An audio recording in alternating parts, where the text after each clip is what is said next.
आप सुन रहे हैं विविध भारती पिटारा।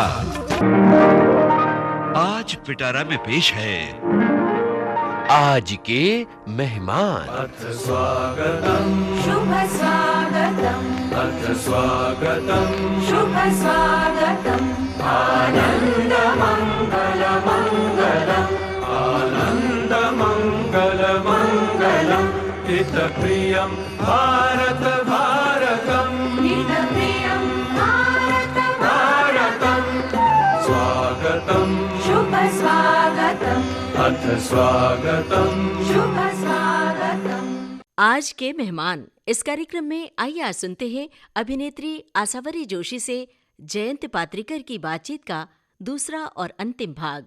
आपकी फिल्मों की बात करते हैं जी। वो कौन सी पहली फिल्म थी, हिंदी फिल्म जो आपकी पहली फिल्म थी?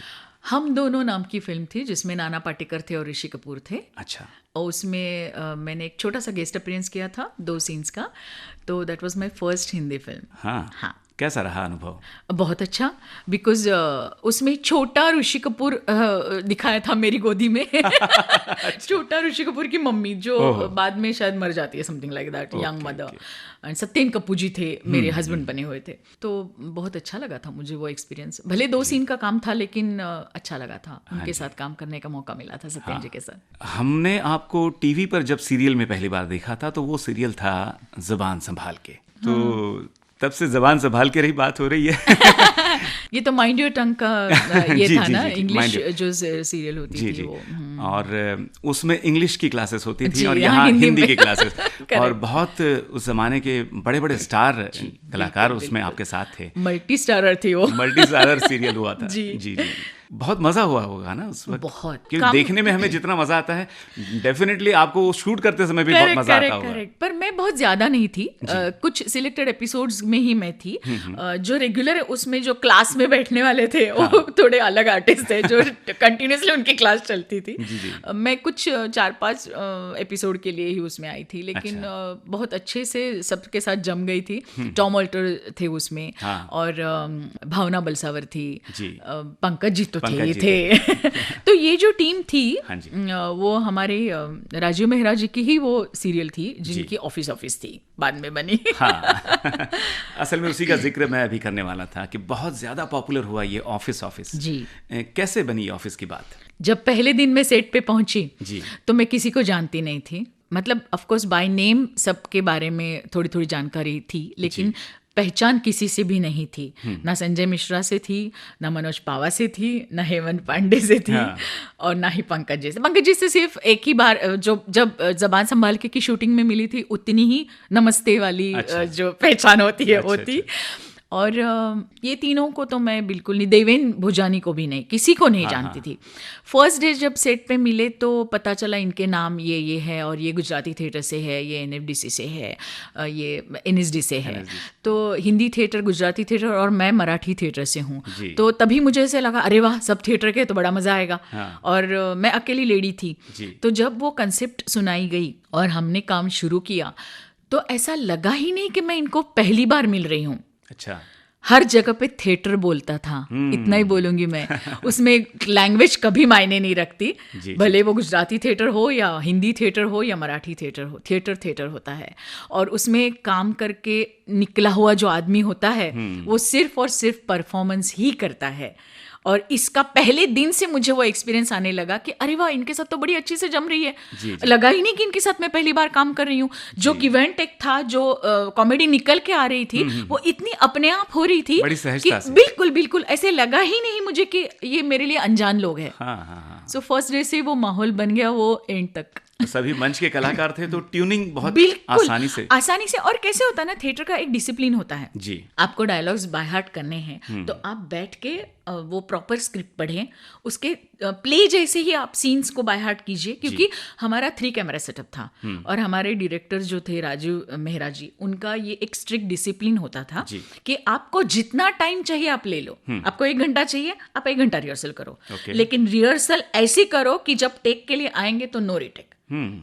तो हर एक की कोशिश क्या रहती थी, मेरी वजह से नहीं हो बाबा, मेरी वजह से नहीं हो, मेरी वजह से नहीं, मेरी लाइन कब है, मेरी लाइन कब है। मेरी वजह से बिल्कुल रिटेक नहीं होगा, क्योंकि इज्जत का सवाल है ना सबका। 1 घंटा रिहर्सल के लिए दिया, फिर भी सीन क्यों नहीं हो रहा है। अच्छा। हालांकि 3 कैमरा सेटअप है तो बीच में से कहीं से भी उठा सकते हैं, लेकिन नहीं, परफेक्शन ऐसा होना चाहिए कि अपने ऊपर कोई उंगली ना उठाए। इसके लिए वो जो पहले दिन से शुरू हुआ ना, वो एंड तक हमारा वो डिसिप्लिन रहा था। और कहना ना होगा कि जो आपका थिएटर का एक्सपीरियंस था, रंगमंच का अनुभव था, ये यहाँ पे बहुत काम बिल्कुल आया। और यू वोंट बिलीव, शुरू में हम लोग 9 to 9 जो 12 घंटे का शिफ्ट था वो करते थे, और 9 बजे की शिफ्ट में हम फ्लोर पे समझे ना 11:45 शुरू करते थे, जाते थे, तब तक हम बैठ के रिहर्सल करते थे। एक्चुअली जो शुरू होता था वो 11:30 के बाद ही होता था। अच्छा। धीरे धीरे ऐसा हुआ कि हम लोग इतने यूज्ड टू हो गए कि 11:30 के कभी कभी 12 o'clock भी हम लोग शुरू करते थे। लेकिन 7 बजे 6, 6:30 बजे पैकअप, पूरा एपिसोड फिनिश। क्योंकि फिर एकदम जम गए थे ना वो कैरेक्टर्स भी, हमको भी पता था कि स्टाइल हर एक का एक फिक्स हो गया था जी। तो बस वो टाइम बचाने वाली बात, क्या अरे हो भी गया। बाद में तो ऐसे होने लगा कि हम लोग 12 बजे भी शुरू करते तो भी 7 बजे पैकअप हो जाता था। जी। और ये सीरियल इतना लोकप्रिय हुआ कि नया ऑफिस भी आया। जी हाँ जी, वो भी आया। और करीब करीब मतलब पुराना ऑफिस और नया ऑफिस पकड़ के कुछ 220 या कुछ 250 एपिसोड्स तो हो गए। फिल्मों की बात करें कि प्यार जिंदगी है, ये एक फिल्म थी आपकी। हाँ जी, उसमें प्यार जिंदगी है केसी बोकाड़िया साहब की फिल्म थी। या वो की थी, वो कुछ मैंने 96-97 में की होगी। हाँ। 1995 में ऑफिस शुरू हुआ था जी। जो चैनल पे वो शुरू हुआ था उसका वो एक्चुअली चैनल ड्राइवर हो गया था कि उसी सीरियल से वो नया चैनल भी खुल गया था। अच्छा। उसके साथ साथ फिर काफ़ी सारे ऑफर्स आना शुरू हो गए थे, जैसे कि ये केसी बोकाड़िया साहब की फिल्म प्यार जिंदगी हुई थी, उसके आसपास ही उसके बाद प्रकाश मेहरा साहब की बाल ब्रह्मचारी आई थी। हाँ। जिसमें करिश्मा कपूर मेन लीड में थी जी। और बस वो सिलसिला चलता रहा। हाँ। मतलब सीरियल करते करते साइड बाय साइड फिल्में भी चल रही थी। फिर 2001 या 2 में वक्त मिले, द रेस अगेंस्ट टाइम, ये एक फिल्म थी। अमित जी के साथ काम करने का जो मौका, जिसके लिए हर कोई तरसता है, हाँ वो मेरी लाइफ में आया। और मैं इस इतनी फिल्म के बारे में क्या बताएंगे? जी, मैं इतनी खुश हुई थी कि फिल्म इंडस्ट्री के लीजेंड के साथ उनके सामने खड़ा रहना है और उनके साथ मेरे सीन्स है, ये सुन के ही मेरे रोंगटे खड़े हो गए थे कि माय गॉड, सबका ड्रीम है कि अमित जी के साथ काम करूं। 15 days we were together for this film. ऐसे कोई खास सीन नहीं थे उनके साथ, एक ही था जो सीन मजा आया था उनके साथ वाला, बाकी हम लोग साथ साथ थे, पर ऐसा कुछ परफॉर्मेंस इतना ऐसा कुछ नहीं था। बट उनके साथ रहना और उनसे डेली रूटीन में उनसे कुछ सीखना, यही बहुत बड़ी बात है। जी जी जी। एक तो पहली बात डिसिप्लिन। अमित जी का जो टाइम होता था सेट पे आने का, उससे पहले हम रेडी होते थे सब लोग। क्योंकि अमित जी बिल्कुल टाइम पे आते थे और 15 से 20 मिनट में वो रेडियो के सेट पे आते थे जी। तो उसके पहले उनके साथ जिनका सीन है वो सब अप टू डेट रेडी, कुछ भी बैलेंस नहीं रखना है। कॉल आया तो वैनिटी से भागो। तो ये अनुशासन आप में भी अपने आप अनायास ही आ गया। हाँ, मतलब मैं पहले से ही डिसिप्लिन हूँ, जैसे कि मैंने कहा कि मैं थिएटर से हूँ, तो वो डिसिप्लिन थिएटर में काम करते करते लग ही जाता है। हाँ, पर इनके साथ काम करने का जो प्रेशर था थोड़ा, तो वो ऐसा था कि नहीं, उनके पहले मैं रेडी रहूँ या मेरी वजह से कभी उनको रुकना नहीं पड़े, इसके लिए थोड़ी ज्यादा अलर्ट हो गई थी मैं। अच्छा। फिल्म का नाम भी था वक्त, तो वक्त के पाबंद तो होना ही था सभी को। बिल्कुल बिल्कुल। और उनकी एक बहुत बड़ी चीज़ मैं उनसे सीखी हूँ जो मैं आपके साथ शेयर करना चाहूँगी। जी जी। पहले कैसे होता था ना, मेरी क्या सब आर्टिस्ट की वो आदत रहती है कि डायरेक्टर को पूछना है, हो गया मेरा, हाँ मैं बैठूं रूम में या वैनिटी में जाके बैठूं, यहाँ पे मेरा नहीं है ना, अभी कुछ सीन नहीं है ना मेरा, तो मैं बैठती हूँ, बुला लेना मुझे। हाँ, ये हर कोई आर्टिस्ट बोलता है, जो आदत रहती है। अमित जी के साथ जब काम किया, पहले दिन मैंने उनको देखा, वो 3 चेयर्स लेके बैठते हैं एक के ऊपर एक, उनकी हाइट की वजह से उनको वो थोड़ी हाइट बनाते हैं और बैठते हैं। तो वो उनका सीन होने के बाद वो उधर ही बैठ गए उनकी चेयर पे। तो मैं उनको ऑब्जर्व कर रही थी, तो मेरे मन में ये आया कि ये बैठे क्यों हैं, इनका तो हो गया है ना, तो सेट पे क्यों बैठे, ऐसे मेरे मन में आया। जबकि डायरेक्टर ने जाके उनको बोला कि सर आप बैठ सकते हैं अंदर जाके, तभी वो उठे और अपनी वैनिटी में जाके बैठे। तो वो क्षण जो मेरे लिए था ना, मैंने कहा बाप रे, इतना बड़ा आर्टिस्ट डायरेक्टर के लिए वेट करता है कि जब वो आके बोले तभी ये उठ के अपनी वैनिटी में जाते। तो हम तो किस झाड़ की पत्ती है, हम क्यों ऐसा पूछते हैं डायरेक्टर को कि मेरा हो गया, ये सीन में मैं नहीं हूँ, मैं बैठूं।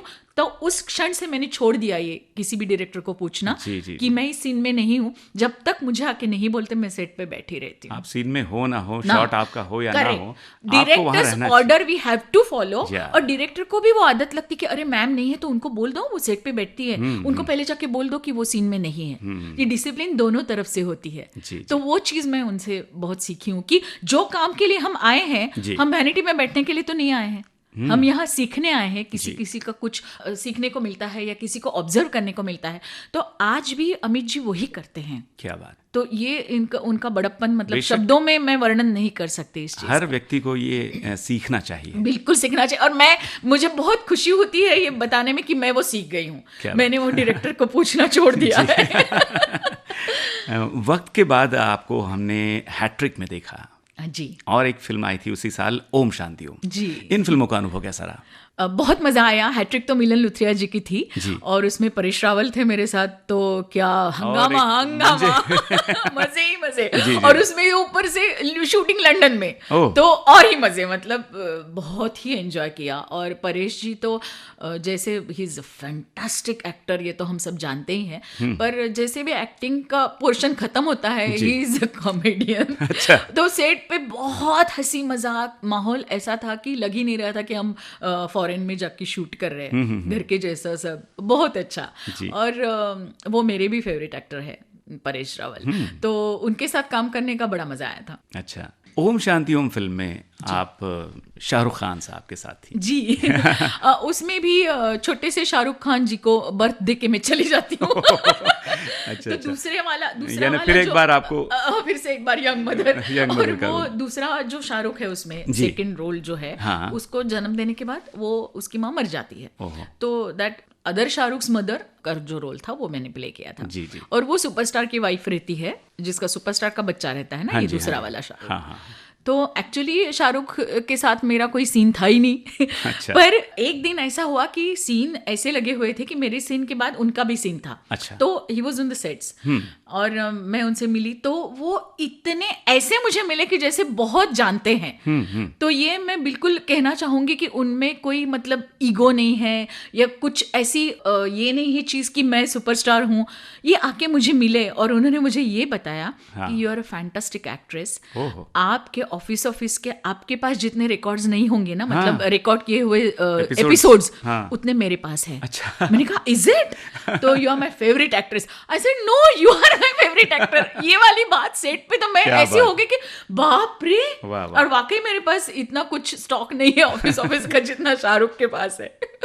और उन्होंने उस वक्त मुझे एक बात का जिक्र किया, जब उनके अंजाम की शूटिंग चल रही थी तो वो बहुत प्रेशर में थे। अच्छा। जो रोल वो निभा रहे थे उसमें कुछ पेशेंट मेंटली, उनको not mentally retarded but mentally उनको प्रेशर आता है, कुछ ऐसे, कुछ व्हीलचेयर वाले ऐसे कुछ सीन्स होते थे कि वो पेशेंट का रोल कर रहे थे। अच्छा। तो वो बार बार वो सीन के इसमें घुस जाने के बाद उनको तकलीफ होती थी। तो वो वैनिटी में आके ऑफिस का एपिसोड लगा के माइंड फ्रेश करके वापस दूसरे सीन के लिए जाते थे। ये उन्होंने मुझे बताया। तो आई वाज सो सरप्राइज्ड, बाप रे, मतलब बोले ऐसे मैंने ऑफिस देखा है। So that was a big surprise for me. और ये बहुत बड़ा गिफ्ट है किसी कलाकार के लिए। बिल्कुल। वैसे अमित जी ने भी मुझे ये अवार्ड दिया है कि you are a fabulous actress, you are acting in a very funny serial. अच्छा। तो ये दो जो सुपरस्टार्स ने मेरे बारे में जो मुझे कहा है, वो मेरे लिए बहुत बड़े अवार्ड्स हैं। इस बेहतरीन अनुभव के बाद आसावरी जी, हम तुम और घोस्ट एक फिल्म आई थी जी। ये भी एक बहुत मजेदार फिल्म थी जी। थोड़ी सी फैंटेसी की ओर जाने वाली जैसी थी, जो आत्मा वगैरह दिखता है उसको उस तरह से, बट उसमें एक छोटा सा संदेशा भी अच्छा दिया था, एक टच अलग था। और ये अरशद वारसी की फिल्म थी, उनका प्रोडक्शन था और वो भी लंदन में शूट किया था और बमन जी थे साथ में, तो बड़ा मजा आया। तो एक ट्रिप बमन जी के साथ हुई, एक ट्रिप परेश रावल के साथ हुई। तो वो फिल्मों के दोनों के अंदाज अलग अलग है और दोनों के साथ काम करने का मजा अलग अलग है। जी। और इसके बाद आसावरी जी एक सेकंड इनिंग कह सकते हैं, दोबारा से आपका सीरियल्स की तरफ आप बढ़ी। और मराठी में 2012 में एक सीरियल आया था, बहुत ही पॉपुलर हुआ था, एका लग्नाची दुसरी गोष्ट। जी बिल्कुल बिल्कुल, वो हर मराठी घर में वो सीरियल देखी जाती थी। जी जी। और हर कोई अपने घर को वो घर से रिलेट करता था। जो घर इसमें जो फैमिली दिखाई थी जी। उनसे हर कोई फैमिली, मराठी फैमिली वो काले फैमिली से रिलेट करते थे। और मैं जो कैरेक्टर निभा रही थी उल्का, वो बहुत ही पॉपुलर हुआ था। हाँ जी। और हिंदी की जहाँ तक बात है, वो सीरियल्स, उसमें पहला सीरियल आया था, मतलब उसके बाद वो था शेक इट अप। या वो इसका कुछ किस्सा है जो शेक इट अप का किस्सा, मतलब उसमें मैंने इंस्पेक्टर किरण का रोल किया था। और जब मैं वो शूटिंग कर रही थी तो मुझे इतना मतलब सोचा भी नहीं था कि किरण इतनी पॉपुलर हो जाएगी बच्चे लोगों में। क्योंकि वो डिज्नी के लिए था और ऑब्वियसली वो बच्चों के लिए था। और हर मई महीने की छुट्टी हो या कोई भी बड़े हॉलीडेज होते हैं तो आज भी वही दिखाते हैं। और बच्चे बड़े खुश हो जाते हैं, अरे इंस्पेक्टर किरण हमारे यहाँ रहती है वगैरह ऐसे बोलते हैं। तो पहले मुझे कुछ समझ में नहीं आया, इतने सीरियल्स करते रहते हैं, इतने कैरेक्टर्स होते हैं, कौन इंस्पेक्टर, आप इंस्पेक्टर किरण बनी है ना? मैंने कहा किसमें, ऐसे मैंने एक बच्चे को पूछा। वो शेक इट अप में, हाँ बराबर बराबर, हाँ वो दिखाते हैं ऐसे ढोके के। जी जी। आगे सिलसिला जो बढ़ा वो जमाई राजा जी, एक सीरियल जमाई राजा बहुत पॉपुलर सीरियल थी। उसका बाद में उन्होंने लीप लिया था और वो लीप जो था उसमें मैं एंटर हो गई थी। अच्छा। वो भी बहुत अच्छी, काफ़ी अच्छी चल रही थी सीरियल। उसके बाद शंकर जयकिशन कॉमेडी की थी मैंने। Jamai Raja was a very serious subject था वो। अच्छा। हाँ, फैमिली ड्रामा था लेकिन सीरियस था। और उसके बाद शंकर जयकिशन तो कॉमेडी थी। तो एक सीरियस करने के बाद एक कॉमेडी करो तो थोड़ा अच्छा लगता है। बीइंग वर्सेटाइल एक्ट्रेस, हर कोई यही चाहता है कि मुझे अलग अलग रूप में मैं लोगों के सामने आऊँ। एक स्टैंप लग जाता है तो किसी को भी अच्छा नहीं लगता है कि ये कॉमेडियन है या ये रोने धोने वाले ट्रेजेडी करती है, ऐसा नहीं। जब आप एक्टर या एक्ट्रेस हो तो आप दोनों जगह पे आपको उतना ही मजा आना चाहिए काम करने का। एक अदाकार को लेकिन क्या उसका चॉइस होता है कि सीरियस रोल करने को मिले तो ज़्यादा अच्छा लगता है या कॉमेडी करने को लगे तो ज़्यादा मज़ा आता है? मुझे दोनों करने में मज़ा आता है। इनफैक्ट कॉमेडी बहुत डिफ़िकल्ट है। कैसे होता है, ट्रेजेडी करनी है ना तो हम आंखों में ग्लिसरीन डाल के हमारी आंखों में नमी पैदा कर सकते हैं। या हमारी आंखों में आंसू देख के सामने वाले की आंखों में आंसू आ सकते हैं। पर कॉमेडी ऐसी चीज़ है कि हम बिना स्माइल दिए, बिना हंस के आपको हंसाएं, ये सबसे बहुत ही डिफिकल्ट चीज़ है। जो आपकी पेट में से हंसी निकालनी है हमको। तो इसके लिए हमको कुछ नहीं करना है, हमको ऐसे करना है कि हम हंसेंगे तो क्या, आप नहीं हंसेंगे तो फायदा क्या। तो बिना हंसे आपको हंसाना ये बहुत डिफिकल्ट है। जी, बिल्कुल सही कहा आपने। तो एक चैलेंज के तौर पे कॉमेडी करना चाहिए हर एक आर्टिस्ट को। जी। मतलब कई आर्टिस्ट ऐसे हैं कि थोड़ा सा ओवर एक्टिंग करते हैं या कुछ बॉडी लैंग्वेज से ऐसे कुछ करते हैं कि उनको लगता है कि लोग हंसेंगे, लेकिन that is not comedy. Comedy ये बहुत डिफिकल्ट चीज़ है। जो आप बिल्कुल स्टैटिक ऐसे रखे आप दूसरों को हंसाते हो, वो कॉमेडी है। आपको मतलब थोड़ा सा बहुत पहले की एक ब्लैक एंड व्हाइट सीरियल आती थी, हियर इज लूसी। जी, आपको आपने शायद देखा होगा, Lucy show, here is Lucy. तो उसमें वो जो लूसी थी ना, वो मेरी फेवरेट थी जबकि मैं 5th स्टैंडर्ड में थी। अच्छा। जब ब्लैक एंड व्हाइट टीवी पे वो देखते थे, तो उसको देख के मुझे ऐसा लगता था कि ये बिल्कुल नहीं हंसती, बिल्कुल भी कुछ भी नहीं करती, लेकिन ये जो करती है, जो सिचुएशन है, उससे सब लोग हंसते क्योंकि इतनी इंग्लिश समझ में नहीं आती थी। लेकिन उसकी जो बॉडी लैंग्वेज थी, दरवाजा ढकेल के बंद करना या उसके हस्बैंड के साथ ये करना कि अरे बाप रे ये क्या हुआ, ये बिना बोले वो करती थी। सो वो इम्पैक्ट मुझ पे बहुत ज्यादा रहा उस इतनी छोटी सी उम्र में कि अगर कॉमेडी करनी तो ऐसी करनी चाहिए जी, कि लोग हंस रहे हैं, वो कुछ भी नहीं हंस रहे, वो ऐसे देख रही है। सो उस तरह से कॉमेडी की जाए तो फिर लोगों को भी मजा आएगा। बिल्कुल सही। आगे बढ़ते हैं। उसके बाद जो हुआ वो था इंटरनेट वाला लव। जी, तो उस सीरियल के बारे में क्या बताना चाहेंगे? इंटरनेट वाला लव में भी मेरा गेस्ट अपीयरेंस था। वो सीरियल खत्म होने को आई तो उन्होंने एक कैरेक्टर इंट्रोड्यूस किया था जिसके लिए मुझे बुलाया था। अच्छा। हाँ, कि खत्म होते होते एक अच्छा टीआरपी हम लोगों को देके जाए। वो जो मेन लीड बॉय था उसकी नेबर, जी, मतलब उसकी मम्मी की फ्रेंड बचपन की, ये इंट्रोड्यूस किया था कैरेक्टर उन्होंने। अच्छा। और वो उनकी नोक झोंक चलती थी, और ये जो मेन लीड जो लड़का है उसकी मम्मी की वो उल्टी पुल्टी कर देती थी, क्योंकि फ्रेंड हो तो कुछ भी बोल सकती हूँ मैं इसको, वो नकचड़ी रहती है बहुत, तो इसका नक्शा उतार देती हूँ, वो वाला कैरेक्टर था। तो वैसे देखा जाए तो थोड़ा सा कॉमेडी टाइप ही था वो रोल भी। और जहाँ इंटरनेट वाला लव खत्म नहीं हुआ तो इश्क भी चढ़ा, उसका रंग लाल था।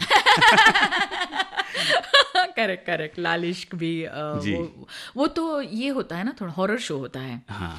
तो 3 नाइट्स शूटिंग करना और वो हॉरर सीन्स के साथ, वो मैंने पहली बार हॉरर शो किया। जी। किसी सीरियल के लिए एक्टिंग करना और फिल्म के लिए एक्टिंग करना, क्या फ़र्क लगता है आपको? जैसा मैंने इसके पहले भी कहा कि सीरियल के लिए वक्त नहीं दिया जाता। अच्छा।